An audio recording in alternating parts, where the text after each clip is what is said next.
Convido a todos a ficarem de pé.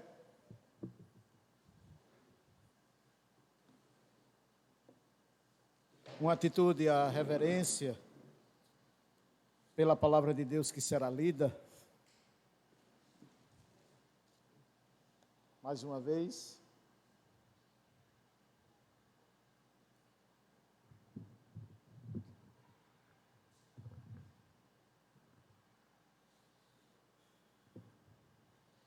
Convido a todos a abrirem suas Bíblias no livro intitulado aos Hebreus.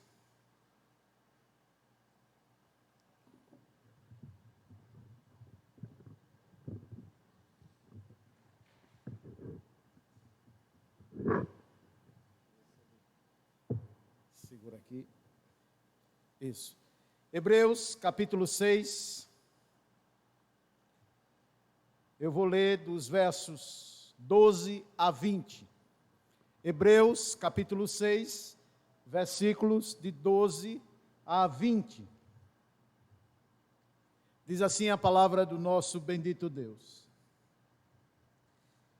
Para que não vos torneis indolentes, isto é, preguiçosos, acomodados, mas imitadores daquele que pela fé e pela longanimidade herdaram as promessas. Pois quando Deus fez a promessa a Abraão, visto que não tinha ninguém superior por quem jurar, jurou por si mesmo, dizendo: certamente te abençoarei e te multiplicarei. E assim, depois de esperar com paciência, obteve Abraão a promessa. Pois os homens juram por aquilo que lhe é superior, e o juramento,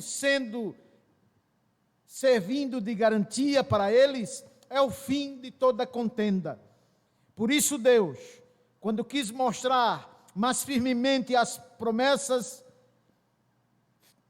aos herdeiros das promessas, a imutabilidade do seu propósito, se interpôs com juramento, para que, mediante duas coisas que são imutáveis, nas quais é impossível que Deus minta, forte alento tenhamos nós, que já corremos para o refúgio, a fim de lançar mão da esperança proposta, a qual temos por âncora da alma, segura e firme, e que penetra além do véu, aonde Jesus, como precursor, entrou por nós, tornando-se superior, sumo sacerdote para sempre, segundo a ordem de Melquisedeque.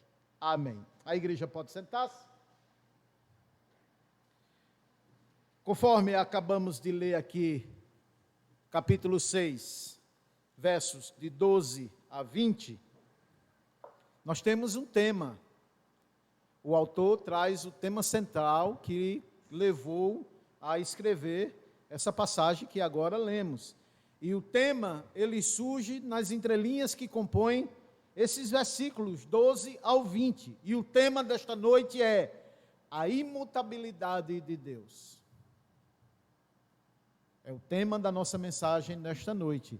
A imutabilidade de Deus. E para preparar a mente de vocês nesse momento de introdução, eu quero vos fazer lembrado o que há cerca de 2 semanas atrás nós expomos aqui no capítulo 6 de Hebreus, dos versos que foram de 5 a o versículo 11, que o autor mostra a impossibilidade de determinadas pessoas que, mesmo estando nas igrejas, que participaram de igrejas, porém, devido à falta de novo nascimento por parte dessas pessoas, elas conseguiram viver e praticar tão somente uma mera religiosidade, conforme nós vimos aí dos versos que compõem o início desse capítulo.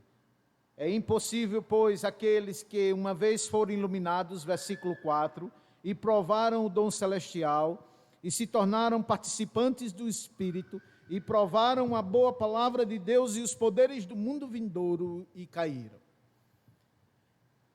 Mostrei aos irmãos que essa queda, ou chegar nesse abismo, é irrecuperável. Uma total apostasia de todo e qualquer mandamento do Senhor para a sua vida. Mostrei que, se no Novo Testamento, após os Evangelhos, fala de um pecado imperdoável, o pecado da apostasia.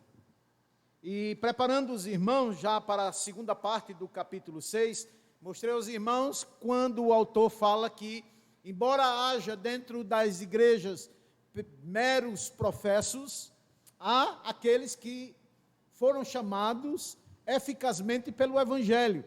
E estes, segundo o autor, deveriam e devem continuar a perseverar na prática desse Evangelho, pois a salvação se mostrou de forma verdadeira, fiel, na vida destes. Daí o autor instar com esses irmãos e essas irmãs, esse povo de Deus, a continuarem na sua labuta diária, conforme mostrei há 2 semanas atrás.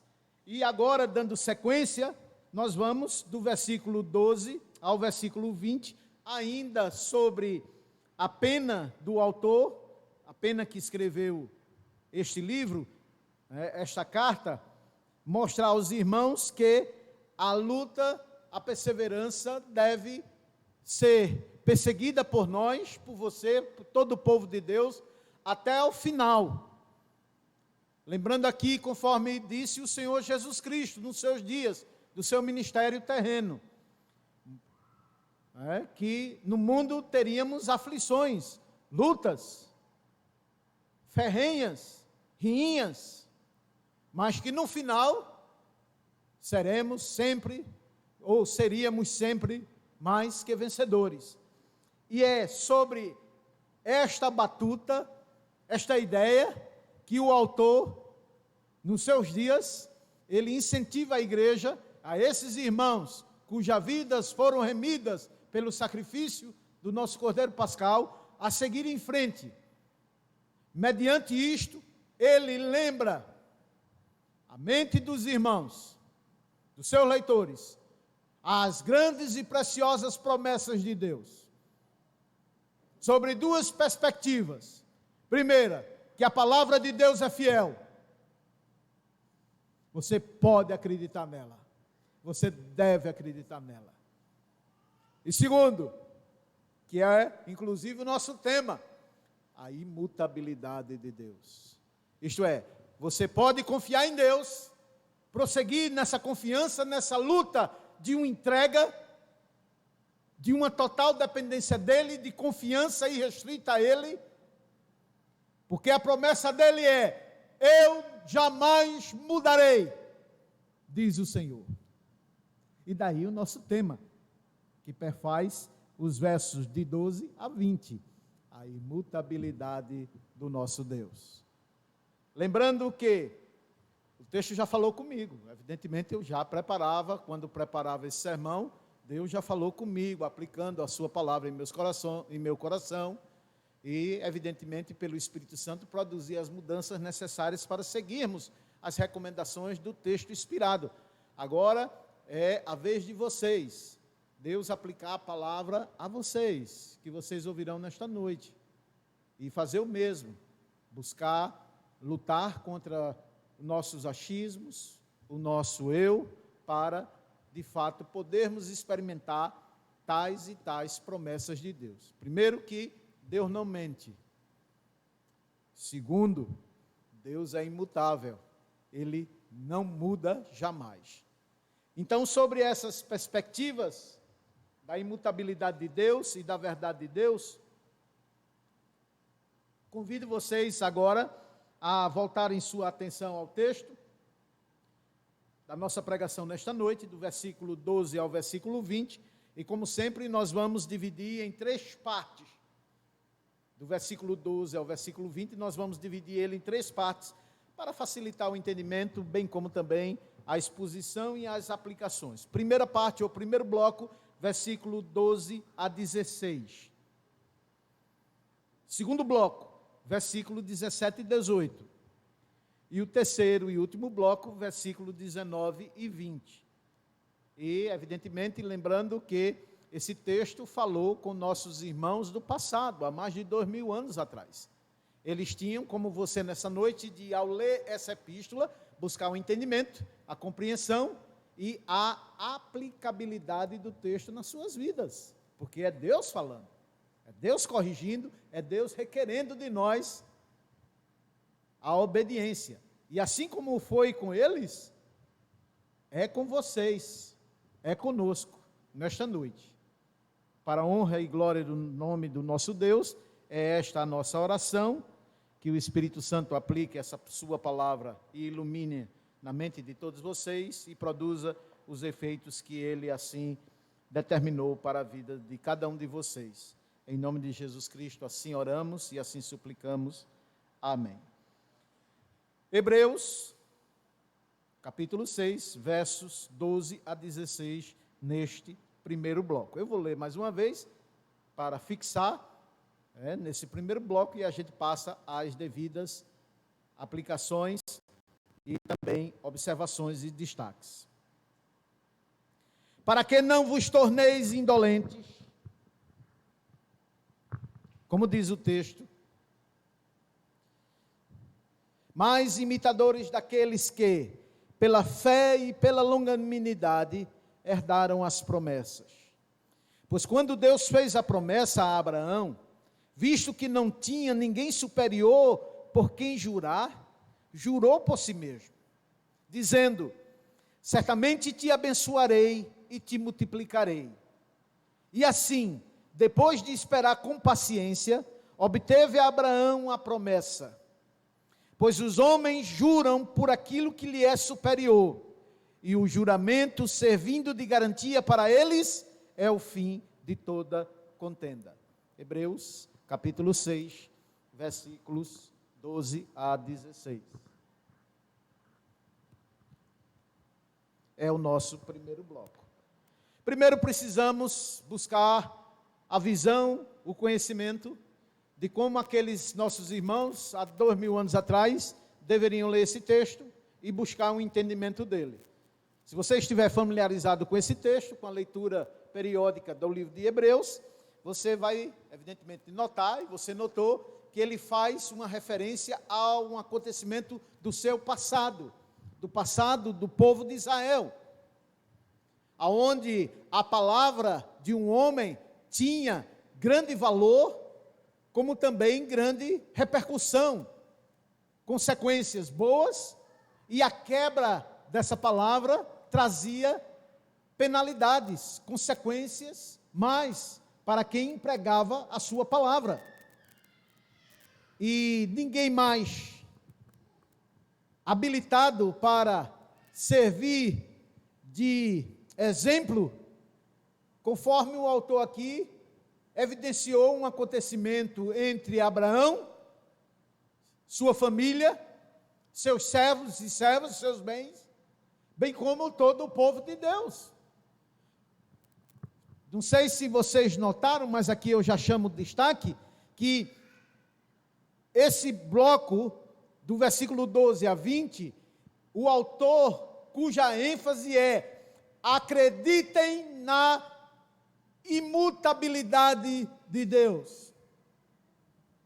Podem esperar que a sua palavra, os seus comandos, as suas promessas irão galgar, irão acontecer, elas irão ser concluídas, porque a promessa de Deus é fiel, é verdadeira, ela não pode mudar, porque Deus não mente e nem tampouco muda.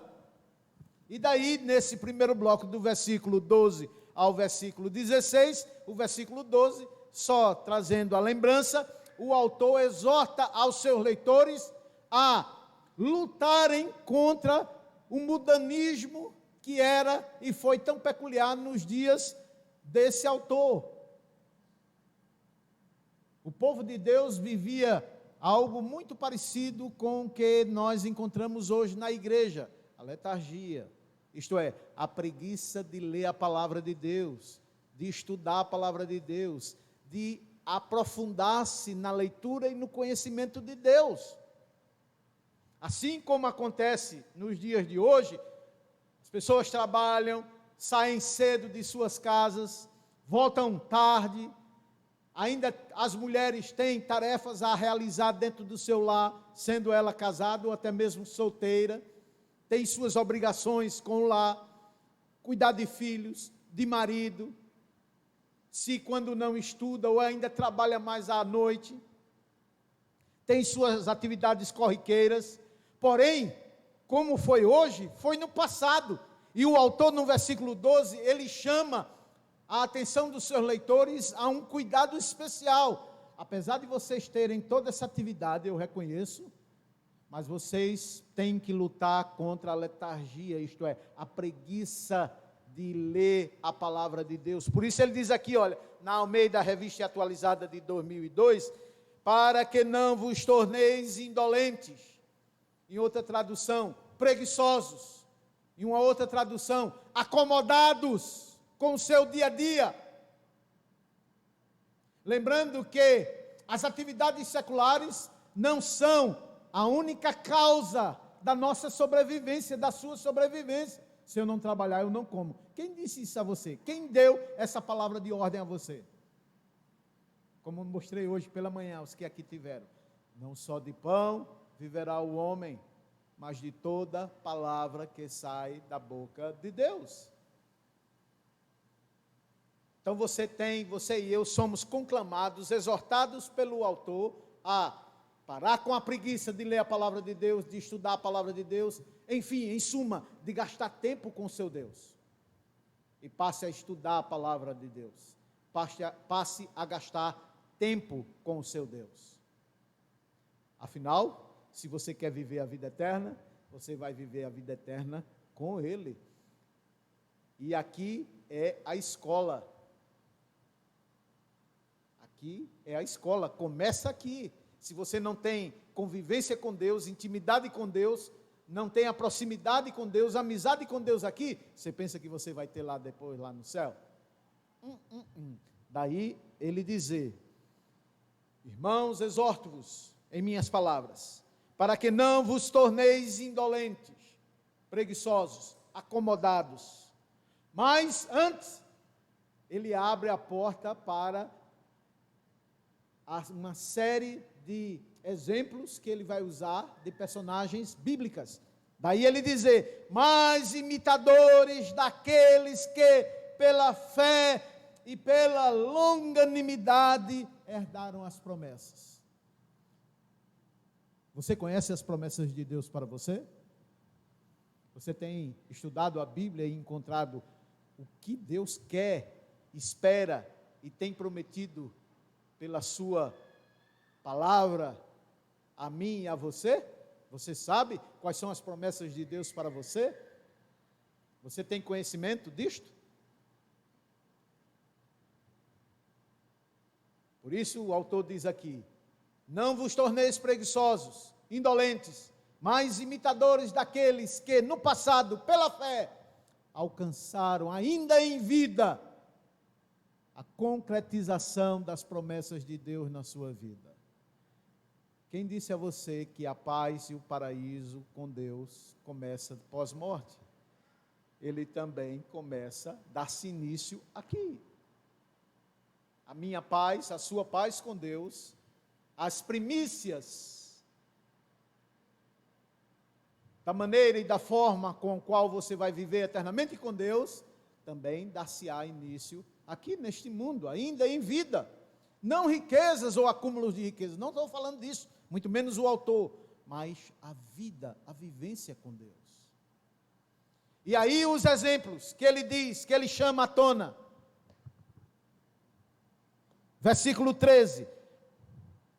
Pois quando Deus quis mostrar a promessa sua a Abraão, visto que não tinha ninguém superior para quem o próprio Deus pudesse jurar, jurou para si mesmo, ou por si mesmo, dizendo: certamente te abençoarei e te multiplicarei.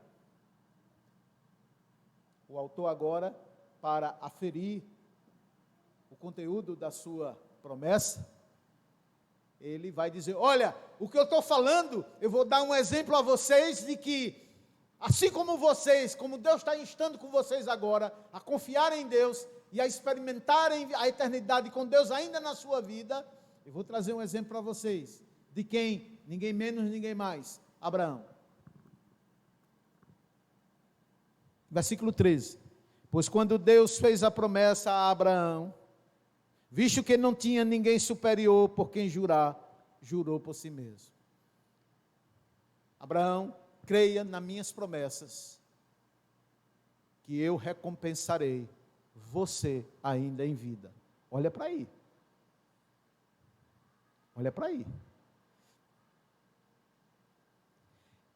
Podem ter certeza, meus irmãos e irmãs, ele chama Abraão aqui como referencial, porque seria e é a pessoa, para quem conhece a biografia de Abraão, a pessoa mais adequada para servir de exemplo àquela geração a qual o autor estava falando. Porque Abraão, assim como você e eu, nós, ele tinha o quê? Afazeres caseiros. Trabalho. Abraão era um homem, foi um homem muito rico. E também um senhor de muitos empregados. Ele tinha uma atividade secular muito extensiva na sua vida. E como se não bastasse, Abraão tinha que cuidar, além dos seus afazeres corriqueiros, também cuidar das promessas de Deus para ele e para a família dele, futura. E esse homem, assim como você e eu, nós, também era cheio de fraquezas. Abraão era mentiroso, como você é, como nós o somos ou fomos. Abraão era covarde e temeroso, como a maioria de nós. Lembram quando ele, chegando ao Egito, ele concorda com a mulher, ele acorda com a sua esposa: olha, quando você chega lá, não diga a ninguém que você é minha esposa, porque senão você é muito bonita, os camaradas vão querer me matar para ficar com você. Então é melhor eu ser um homem vivo, porém traído, do que um homem fiel, ter uma esposa fiel, porém o marido morto. Não foi isso? Então Abraão foi um homem a minha, a sua, nossa semelhança. E Deus requereu dele o mesmo que requer de vocês nesta noite, através desse texto. Que você aprenda a conviver com o seu Deus e aprenda a ter Ele ao seu lado sempre, ao seu deitar, ao seu levantar. E em fazendo isso, Deus fez uma promessa. Ele fez a promessa que tem a ver não com Abraão propriamente em si, mas também com você, comigo nesta noite. Deus jurou, e não tendo ninguém superior a ele mesmo, ele jurou por ele: eu juro por mim mesmo, Abraão, se você fizer isso, eu vou abençoar você, seus filhos, sua progenie, para todo o sempre, diz o Senhor.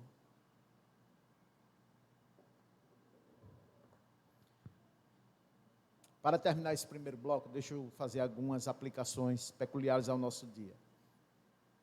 Eu tenho acompanhado não só o trabalho, a evolução das nossas igrejas reformadas como um todo, mas também pesquisado, estudado outras denominações, outro povo, outras igrejas. E eu sei que vocês também, de forma mais direta ou indireta, você tem visto, pelo menos ouvido, igrejas não reformadas, mas tidas igrejas como cristãs, e o quanto elas dão ênfase no Deus da bênção. No Deus da bênção. Pessoas superlotam as igrejas buscando a bênção desse Deus para si. E acreditem, esses líderes religiosos cuja o conteúdo, a ênfase está na riqueza pessoal, na maioria das vezes, eles usam as promessas de Deus e a imutabilidade dessas promessas. Busque a Deus, creia nele, que ele vai abençoar você. Essa é a palavra de ordem. Busque a Deus, creia nele, invista nele, que você não vai se arrepender. Agora a pergunta é, pasmem, pergunta que eu vou dar a resposta. Eles têm ou não alcançado as bênçãos que os seus líderes religiosos têm prometido a eles? Quando eles fazem aquilo que seus líderes apontam através das Sagradas Escrituras. Eu vejo, por exemplo, pessoas dizendo, não, mas ali aquela maioria daquelas pessoas são pessoas indoutas. Quem disse isso a você? Que são pessoas simples. Não, as pessoas dão tudo o que têm porque elas não têm entendimento, são pobres. E desde quando o pobre tem dinheiro? Tem o que dar, senão o pouco que lhe resta ou lhe sobra. Para vocês terem ideia, a maioria dessas igrejas são constituídas de pessoas que são formadas, têm no mínimo um mestrado. São pessoas que têm profissão definidas, médicos, engenheiros, juízes, promotores. São pessoas que têm dinheiro e investem pesado esperando o retorno de Deus para as suas vidas. Aí a pergunta, eles recebem, têm recebido ou não aquilo que lhes é prometido em nome de Deus? Tem. Deus não pode mentir. Tem. Assim como ele disse a Abraão, Abraão, ande na minha presença e ser perfeito, isso não só vale para Abraão, mas vale para todos aqueles que se aproximam de Deus. Lembre-se, eles não estão buscando bênçãos espirituais, estão buscando bênçãos materiais, e eles têm recebido isso. Ou vocês pensam que essas pessoas iriam encher essas igrejas, superlotar essas igrejas, se não estivessem recebendo nada? Quem ensinou a você que eles não estão recebendo nada? Estão sim, eles recebem sim, baseados nessa promessa qual Deus fez, e ele não pode mentir. Me busque que eu galardoarei você. Só para servir de exemplo, estava chegando eu e minha esposa hoje pela manhã aqui em Campo Maior por volta de 7h15 da manhã, e nós passamos por uma igreja, eu não sei se é de Valdomiro ou se é do apóstolo Valdomiro Santiago ou se é do apóstolo dono da Record. 7h15 da manhã. Minha esposa, eu na direção, e minha esposa diz, uma hora dessa e essa igreja já está lotada. E acreditem, 7h15 da manhã, não sei se Valdomiro Santiago ou do outro, dono da Record, a igreja estava lotada. À frente não cabia mais nenhuma moto, quanto mais um carro. 7h15 da manhã. Lotada.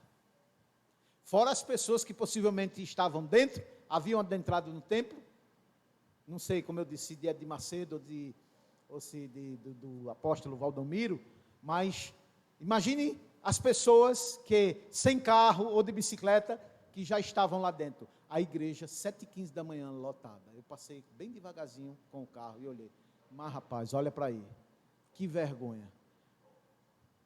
O povo que tem ouvido o verdadeiro evangelho, que tem ouvido as verdadeiras riquezas emanadas de Deus, não riquezas materiais, mas riquezas espirituais, as quais perdurarão para todo sempre. Não disse Jesus, buscai, pois, acumular para vós outros tesouros nos céus, espirituais, aonde o ladrão não rouba, a traça não corrói, muito menos o ferrugem. Mas a igreja, 7h15 desta manhã, lotada. Cadê os membros dessa igreja? Que está ouvindo pela própria confissão de vocês, o verdadeiro evangelho. Desse púlpito emana o verdadeiro evangelho.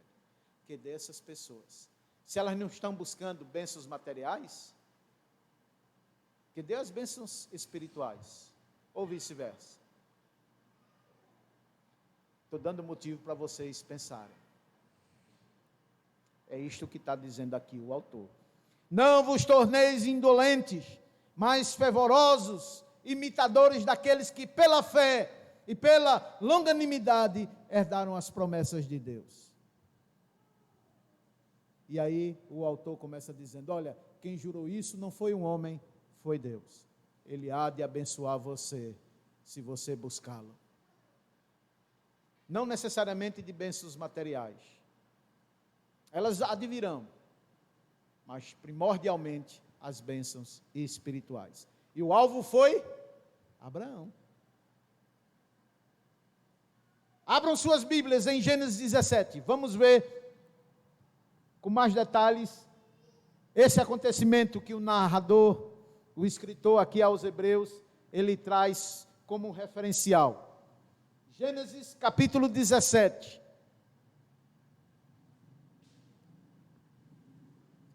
Versículos 15 a 21.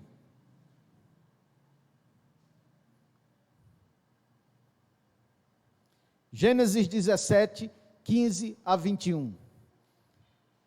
Disse assim, ó.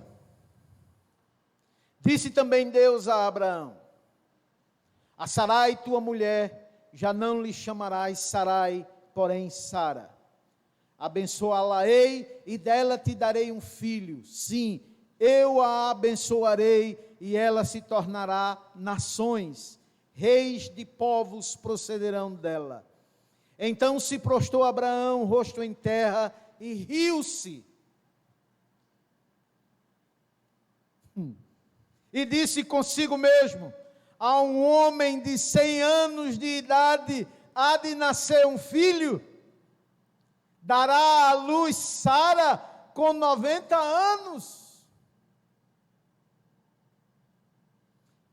Então se prostrou Abraão, rosto em terra, e se riu.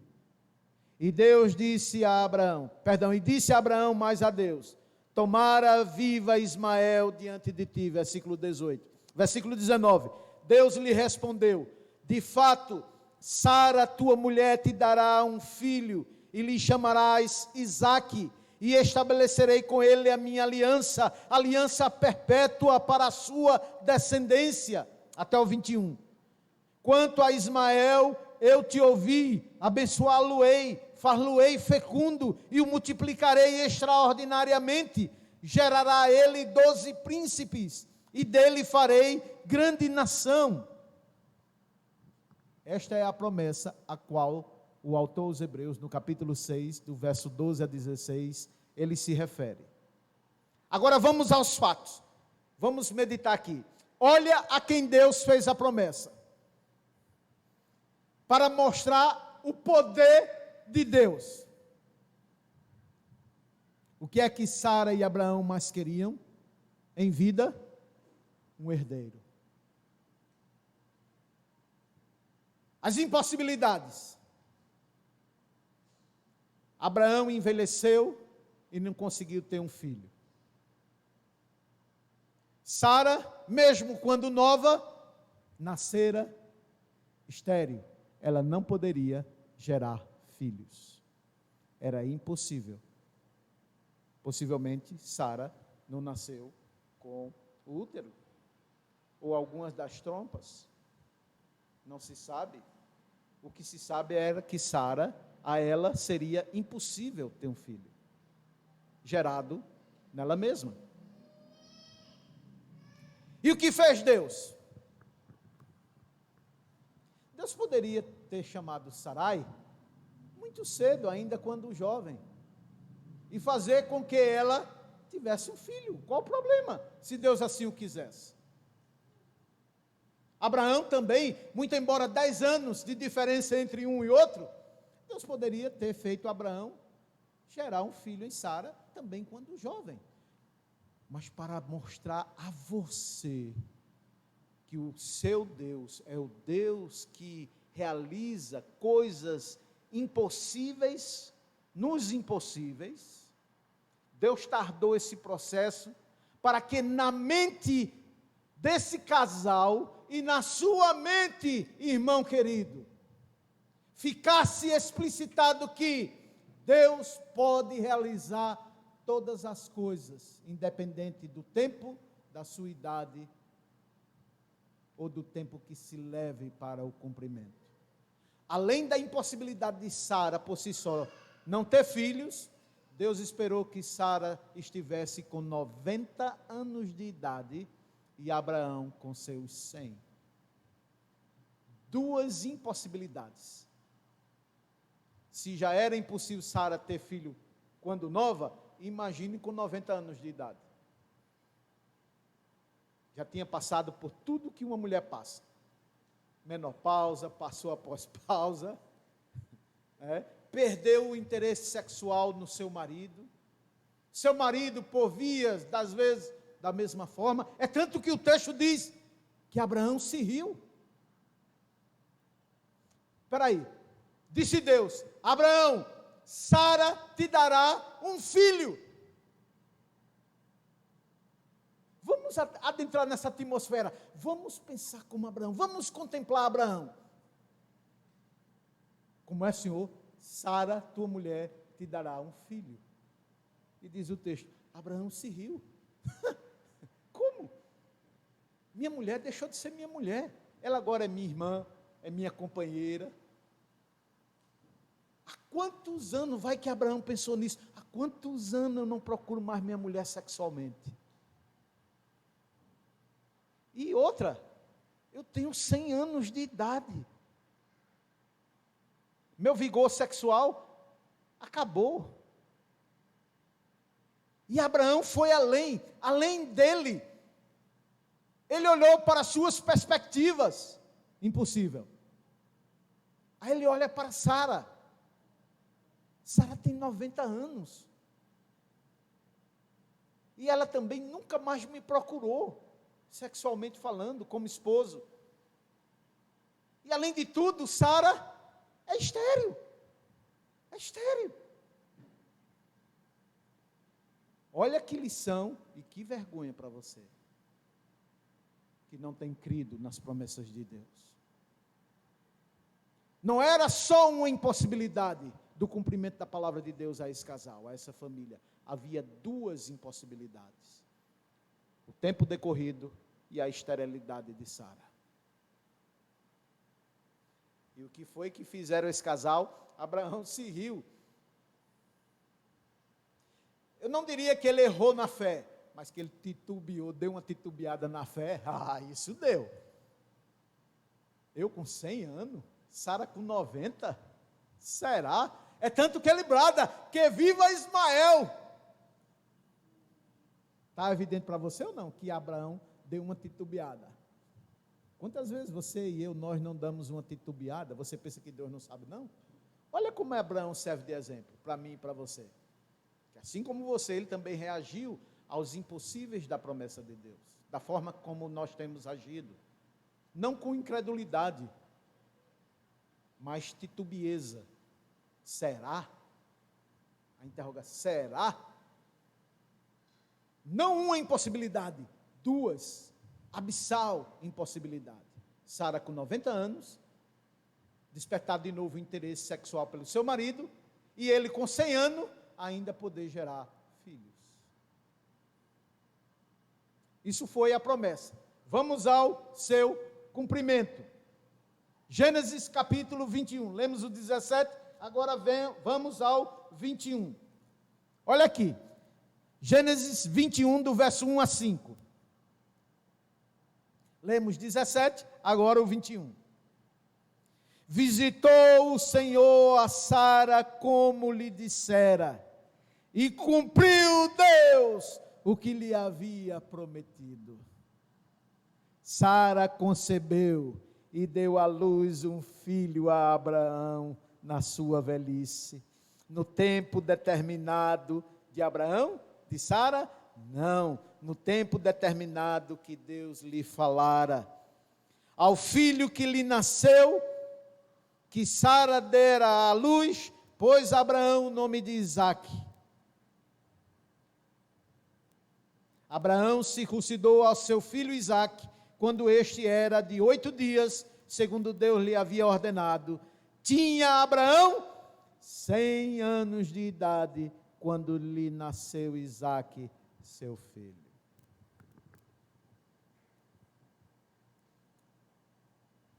Você entende por que o autor aos Hebreus está usando esses acontecimentos aqui para servir de lição para você?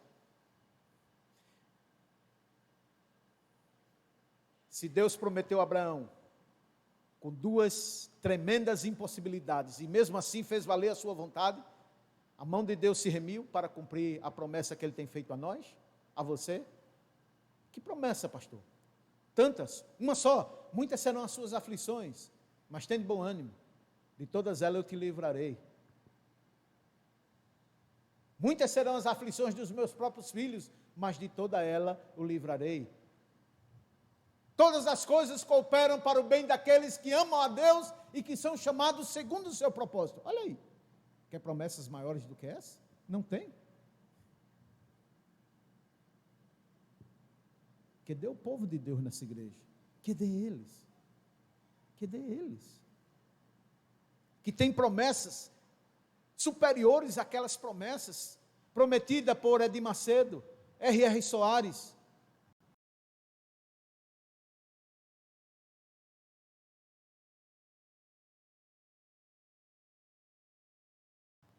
Apenas um elemento para meditarmos. Vamos voltar lá para Hebreus. Segundo bloco, versículo 17 e 18.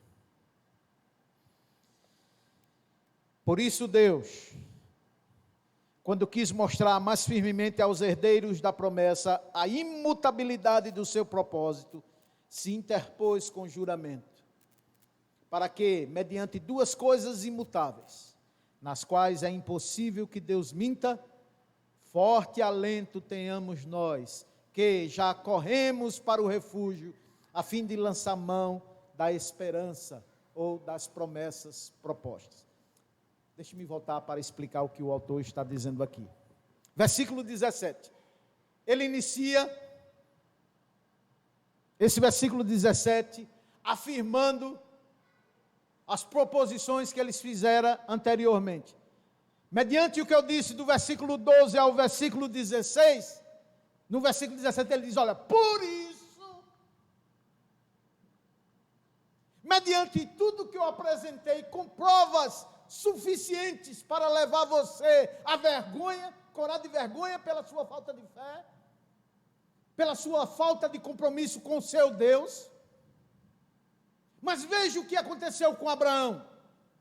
Deus cumpriu ou não cumpriu sua promessa a ele? Cumpriu cabalmente. Foi? Cumpriu? Cumpriu. Por isso, Deus, quando quis mostrar mais firmemente aos herdeiros, veja que ele não está se referindo mais a Abraão. Abraão aqui não entra mais. Ele já se viu o seu propósito. Aos herdeiros, isto é, a geração que adviria através daquele casal, isto é, não aos filhos da carne necessariamente, mas os filhos da promessa. Lembra lá de Paulo, em Gálatas? Ele disse, olha, os filhos de Abraão não são necessariamente os filhos da carne, mas sim os filhos da promessa. É ao que o autor está se referindo aqui nesse texto. E quem são esses filhos da promessa? Nós, você, eu, nós. Aqui o autor está se referindo. Por isso Deus, quando quis mostrar mais firmemente aos herdeiros da promessa a imutabilidade do seu propósito, se interpôs com juramento.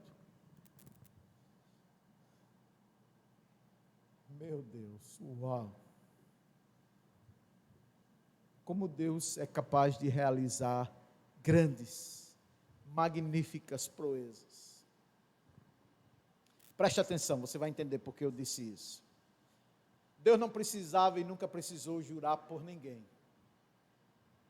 O sim, sim e o não, não de Deus já é mais do que suficiente para toda a criação e toda capacidade de colocarmos nossa esperança e nossa fé nele. No seu sim, sim, não, não. Mas o autor diz aqui, Deus foi além. Além de uma fala. Além de uma promessa. O próprio Deus se interpôs por sua causa. Sim, por sua causa. Você que está me ouvindo e me vendo aqui. Por sua causa, o próprio Deus se interpôs com ele mesmo, contra ele mesmo, no bom sentido da palavra, em juramento. Para que vocês, de fato, creiam de forma incondicional e absoluta na promessa de Deus. Deus não só disse, olha, creia em mim, espere em mim que eu vou fazer. Ele foi além. Ele disse, por isso Deus, quando quis mostrar mais firmemente aos herdeiros da promessa, a imutabilidade, é o nosso tema, a imutabilidade do seu propósito, o próprio Deus se interpôs com uma promessa. Isto é, Deus jurou por si mesmo. Dizendo, versículo 18, para que mediante duas coisas que são imutáveis, nas quais, primeiro, é impossível que Deus minta, e segundo, você pode crer nele. É impossível que Deus minta, e você pode crer nele, você pode esperar nele, para que mediante duas coisas imutáveis, nas quais, primeiro, é impossível que Deus minta, segundo, forte alento tenhamos nós, que já corremos para o refúgio, a fim de lançar mão da esperança, da promessa proposta. Qual é? Que promessa é essa? Que lançar mão nessa promessa? Vocês estão vendo que os artigos aqui estão definidos, e o tempo é o agora, o já, para você lançar mão dessas promessas e experimentá-las já, agora. Já, agora. E ela é uma fonte tão grande, inesgotável, que ela começa agora e jamais terá fim. Jamais terá fim. É o que a Bíblia chama de gozo sobre gozo. Gozo sobre gozo. E uma aplicação tremenda para nós, para mim, para você. Baseados nessas promessas, com o peso da historicidade dessa promessa de Deus, que Ele, por não ter ninguém maior do que Ele mesmo, jurou por si mesmo, eu cumprirei cabalmente a minha promessa feita a vocês. Talvez agora o Espírito lhe leve, lhe arremeta, aquilo que Paulo fala contra a igreja de Corinto. Irmãos, como é que vocês irão herdar toda a criação? Vocês não sabem que vocês haverão de julgar anjos? Lúcifer vai aparecer diante de você, de mim, de nós, e nós vamos condená-lo eternamente por causa das consequências dos seus atos maus. Nós vamos julgar anjos, principados, potestade. E no final recebemos e receberemos de Deus, o nosso Pai, todas as promessas feitas por Ele, para mim e para você, por intermédio de Cristo Jesus. Daí o apóstolo Paulo fecha a sua linha de raciocínio dizendo, nós somos herdeiros de Deus e co-herdeiros com Cristo Jesus de toda a criação. Como é que vocês não têm capacidade de discernir os acontecimentos corriqueiros, seculares da própria igreja? Se vocês vão julgar todas essas coisas, ainda por cima herdar tudo. Deus já nos confiou tudo. Por que você duvida tanto? Por que nós duvidamos tanto do nosso Deus? É a pergunta, por quê? Se Ele é imutável, Ele não mente. E o propósito dele para nós é que sejamos mais que vencedores. Aonde está isso? Olha a nossa igreja. Aonde está isso? Deus está mentindo? Ele está dizendo que não. O problema então está em Deus? Ele está dizendo que não. O problema está em você. Todavia, para aqueles que creem, como diz o texto, forte alento tenhamos, nós que já corremos para o refúgio. Oh glória! A fim de lançar mão da esperança proposta. Eu vou parar de sofrer. Eu vou parar de passar necessidades. Eu serei herdeiro de toda a criação, não é só do mundo não, de toda a criação. E ainda mais, co-herdeiro do meu irmão e meu Senhor Jesus Cristo. Herdeiro de Deus Pai e co-herdeiro com Cristo Jesus. Vocês imaginam as riquezas tremendas que nos está proposta por Deus? E a gente fica apegado com coisas tão insignificantes comparadas a essas grandezas. Diga aí, é ou não é?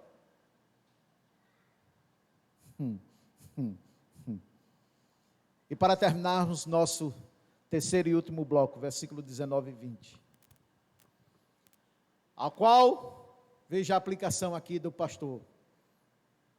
As aplicações finais do autor. Ele diz aqui, verso 19. A qual temos por âncora da nossa alma, segura e firme, e que penetra além do véu. Isto é, a nossa fé, a nossa confiança em Jesus Cristo. Eu queria ter mais tempo para poder explicar isso com mais propriedade. Mas eu posso resumir, no pouco tempo que me resta ainda. A qual temos por âncora da nossa alma, segura e firme, e que penetra além do véu. Você sabe o que é que o autor está dizendo aqui? Que Deus, sabendo quem nós somos, quem você é, Ele não confia em você. Deus não confia em você. Nunca confiou e jamais, do jeito que você e eu somos, confiará em você. Deus não confia em você. Ele não confia em nós. Apesar dessas promessas serem direcionadas especificamente a você e a mim, ela precisa de uma âncora para firmar, solidificar. E você e eu não somos esse exemplo. Nós titubeamos na nossa fé. Nós somos mutáveis. Poderia aqui trazer muitos predicativos. Somos narcisistas. Essas promessas, elas estão seguras para você, não por causa de você, mas por causa de Jesus. Lembre-se, Ele é o nosso herdeiro, Ele se tornou homem para que essa esperança de Deus, de confiança e fé, não esteja depositada tão somente em você, mas em Jesus Cristo. Por isso o autor diz aqui, olha, versículos 19 e 20, a qual temos por âncora da nossa alma, segura e firme, e que penetra além do véu. Que lugar é esse? Versículo 20, aonde Jesus, como precursor, entrou por nós, tendo se tornado sumo sacerdote para sempre, segundo a ordem de Melquisedeque.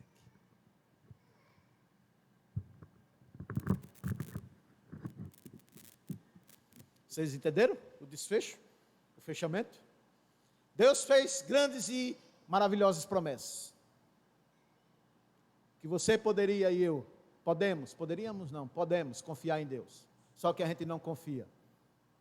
A verdade é essa, simples e crua. Nós não confiamos. E se confiamos, titubeamos. Basta a primeira adversidade bater a porta. Todavia, essas promessas estão firmadas, ancoradas no meu substituto. Aquilo que eu não posso fazer para Deus, nem apresentar diante de Deus, Jesus assim o fez por mim, por você. E Ele não só fez uma vez, Ele o faz sempre, como sumo sacerdote meu e seu. E Ele O véu tipificava que por trás do véu estava o Santíssimo Lugar, o habitat de Deus. Não era? No templo. Aí o autor diz, alguém adentra, ele vai além do véu. Ele vai aonde possa estar mais perto de Deus. O véu fazia separação. Além do véu, dava somente acesso àquilo que seria a presença de Deus, o habitat de Deus. Jesus Cristo, ele foi e está além do véu. Ele assentou-se à direita do Todo-Poderoso. Por ele mesmo? Não. Por você. Por mim, por nós. Tende bom ânimo. Eu venci o mundo. Eu venci vocês. No bom sentido. E vocês comigo vencerão. Não é essa a promessa dele? Tende bom ânimo. Eu venci o mundo. E você comigo vai vencer. Eu venci você e você comigo vai vencer você também. Os seus achismos, suas fraquezas, seus medos, suas neuras, suas psicoses, seus traumas, nossos traumas. Tudo, absolutamente tudo. E terminando, o versículo 20, ele abre o assunto que ele vai tratar a partir agora do capítulo 7, que ele vai falar e voltar a falar novamente do ministério sacerdotal de Jesus, mesmo sendo de uma outra tribo que não Levi. Jesus, pela ordem judaica, ele não poderia ser reconhecido jamais como sacerdote, muito menos como sacerdote. Ele não nascera na tribo de Levi, nascera da tribo de Judá. Mas aqui o autor vai explicar isso. Como é que Jesus pode ser meu sumo sacerdote se ele não era levita? E vai entrar em cena agora de uma forma mais peculiar o ministério sacerdotal de Jesus na pessoa não do Pai. Não do Pai, mas segundo uma ordem de um homem, cujo nome adentra na história como Melquisedeque. É o que nós vamos ver a partir do capítulo 7, isto é, daqui a 2 domingos, se Deus assim permitir. É onde nós vamos destrinchar o ministério de Cristo, segundo essa ordem, e afinal, quem foi Melquisedeque? Que ele representa, ele tipifica a pessoa do próprio Deus, o Pai. A gente leu isso no capítulo 4, no capítulo 2, ninguém toma essa honra para si de ser sacerdote, ou ser constituído sacerdote, ou ao sacerdócio, ou ao ministério sacerdotal, senão quando vocacionado por Deus. Melquisedeque, ele não era só um sacerdote, mas ele tipificou o próprio Deus, o Pai, que ordenou Jesus, a sua ordem. Por isso, não ousem perder, a partir da próxima oportunidade que novamente tenhamos, de iniciar a série de pregação e exposição agora no capítulo 7 aos Hebreus. Que Deus nos abençoe e aplique sua palavra em nossos corações e leve a bom termo essas aplicações em nossas vidas. Só lembrando, o tema da nossa mensagem nesta noite foi a imutabilidade de Deus. Você pode crer nele. Ele não mente e ele jamais muda. Em nome de Jesus. Amém. Convido a todos